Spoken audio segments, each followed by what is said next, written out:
This video is sponsored by Blackmagic Design. A few weeks ago, Blackmagic Design reached out to me and offered to send out their Resolve Speed Editor for me to try out. And aside from being completely shocked that I even got an email from Blackmagic in the first place, I was really interested, but also a bit skeptical because I wasn't sure if it's something that I could fit into my editing workflow. But because a lot of people have left me comments saying that I should try using the Resolve cut page more, and especially in combination with the speed editor, I decided to give it a shot. And honestly, I'm really glad I did. And even though this video is sponsored, nobody gets to see it before I upload it, and I made it very clear that I plan on sharing my honest thoughts about it. So in this video, I'm going to talk about how using the speed editor has changed my editing workflow for the better, as well as my overall experience of using it for the past few weeks. I'll also talk about the stuff that I really like, as well as a few things that I think could be a bit better. Just to be clear, this isn't gonna be like a super in-depth tutorial about exactly how it works, because a few other creators have already made a bunch of those that I can't possibly compete with, so this is gonna be more of like a real-world review after using it. So before getting this, I didn't really use the cut page much. I've tried it before, but anytime I have, I just felt like using it with a normal keyboard and mouse setup wasn't very practical, and it just kind of felt weird to me, which I guess is why so many people suggested that I get the speed editor along with trying the cut page. As far as I know, it was pretty much made with that being the main place where you want to use it. That being said, from what I know, Blackmagic have been working on making it more and more usable in the edit page as well, which is something that I'll talk about later. So right after I got it, I started using it on a bunch of different videos, ranging from super simple talking head setups to more complicated videos with B-roll and titles and that kind of stuff. Now, for the first 2 or 3 days of using it, I kind of felt like that skeptical side of me was right, because my entire workflow slowed down a lot, which I guess is kind of normal when you're trying to learn a new approach with a new piece of gear that you've never used before. I would constantly have to look down at the panel to make sure I was hitting the right keys for whatever function I wanted to use. And something that made it even harder was the fact that a lot of them have 2 or even 3 functions based on how many times you press them or if you hold them down. Eventually, that's something that I started appreciating a lot, but at first it was just kind of frustrating because it took me noticeably longer to finish cutting super simple videos. That being said, after that initial adjustment period, things started picking back up, and I started getting a feel for where all of the functions that I used the most were, and I didn't have to look at what I was doing nearly as much. I guess now is a good time to talk about the things that I like about the speed editor after I got used to it a bit. And the first one has to be the jog wheel. At first, it felt weird, but the more I used it, the more I started appreciating that it was there in the first place.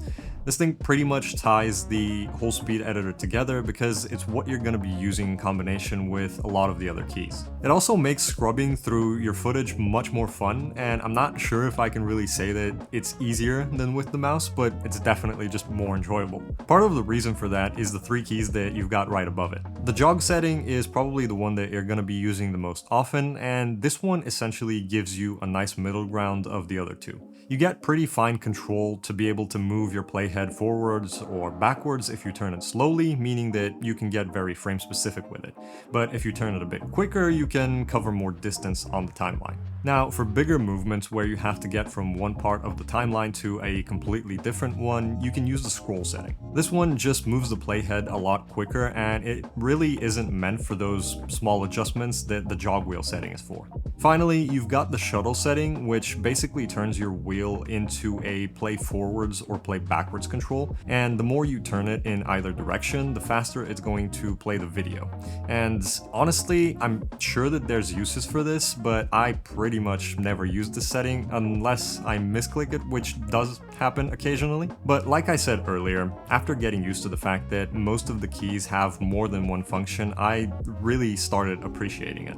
I'm someone who really likes efficiency and getting the most out of a piece of gear, so multiple functions on one key is definitely something that just kind of makes sense to me. Something else that I like is that the Speed Editor can be used both with a wired connection as well as over Bluetooth. And since the battery life is pretty good, that means that you can place it wherever you want. And not only that, but you can take it with you if you're traveling, since it is fairly compact. It's not the smallest thing in the world, so it might be a little bit tough to travel with, but it's definitely not like a big full-size keyboard. It's also built pretty well, and it's got mechanical switches, which might not matter to a lot of people, but I'm someone who's always going to appreciate like a good clicky-clacky keyboard, so yeah. One more thing I want to mention is the fact that the Resolve Speed Editor actually comes with a DaVinci Resolve Studio key in the box, and that essentially means that for the price of $400 that you'd pay for the panel, you get the extra value of Resolve Studio, which is usually like $300, I think.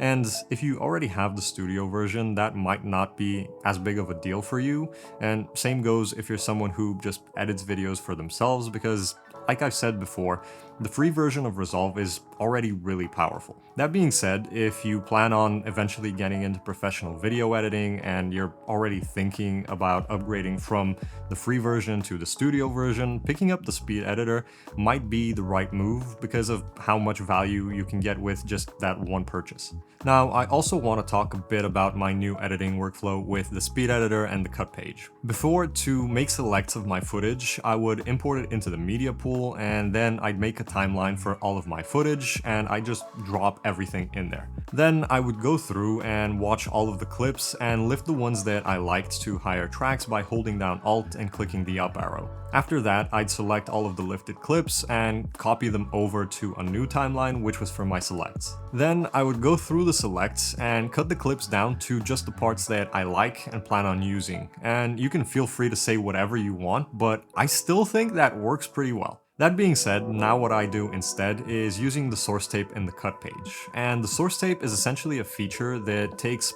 all of the clips that you've got and it lines them up kind of like I used to do with the timeline, but without actually having to make one. And the cool thing is, if your footage is split up into different folders, like for example one for your B-roll, one for the first day of your A-roll, one for the second day, and so on, if you make sure to select that folder beforehand and then you hit the source button, you get a separate source tape for it. And this means that you can easily pull selects only from whatever part of your footage you want to at any time. And this kind of makes it a lot easier to only focus on one section of selects at a time, which I personally find kind of cool. So what I've been doing lately is I'll import my footage and then make a timeline just for my selects. Then I'll go into my footage folder and go through the source tape to pull the parts of the clips that I like. I use the jog wheel to move through the footage, and using the big in and out buttons on the Speed Editor, I can mark just the parts that I plan on using. Then when I hit append, it drops those selected parts onto my timeline.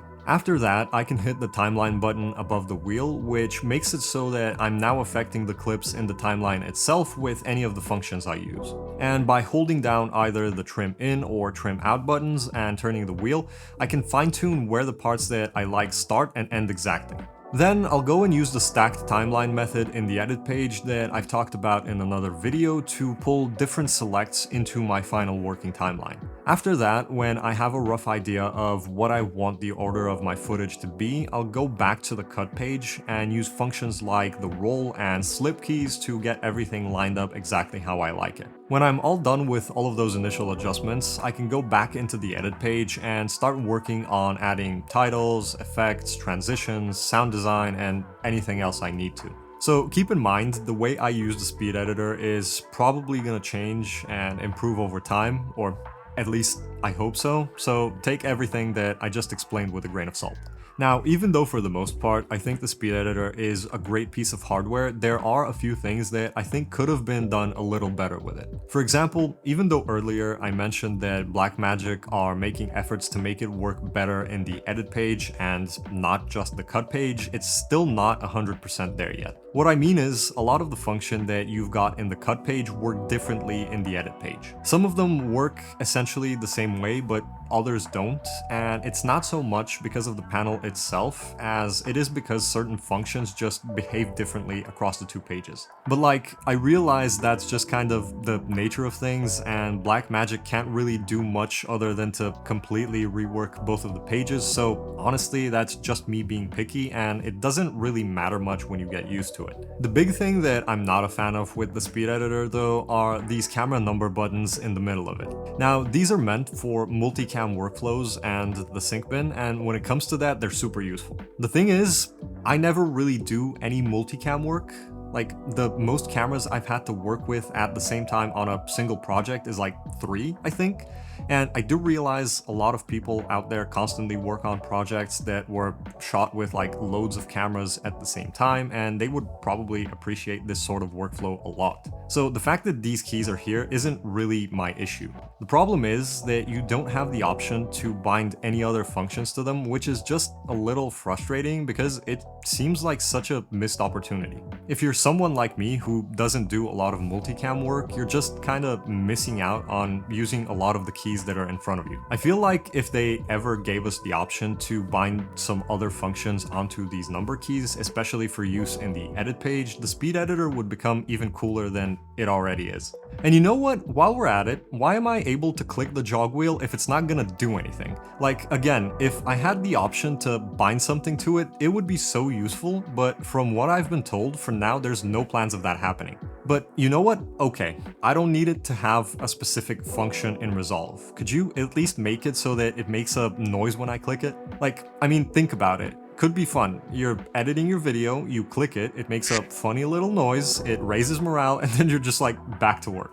Jokes aside though, there are honestly very few things that I can personally complain about with the speed editor. So I guess the last thing I wanted to talk about in this one is, am I going to continue using this long term? And the answer is, yeah, I definitely think that this is something that's gonna stick around in my workflow for a while. Like I said a bit earlier, I definitely plan on practicing with it to improve the work it's able to do for me. So if you're someone who's been considering picking up a speed editor for yourself, I can definitely recommend giving it a shot if you're able to afford it. I genuinely believe that it's something that can be useful for people who want to take video editing a bit more seriously, but at the same time, even if you're still just a beginner, it feels like something that would be able to grow with you as you learn and get better. So this was a bit of a longer video, but I really hope that by sharing my own experience, I was able to help those of you who are on the fence about getting a speed editor. And I've actually seen a few of you leaving comments that you already have one, so I'd be really happy if you could drop a comment and let me know what you think about it and how you've been using it so far.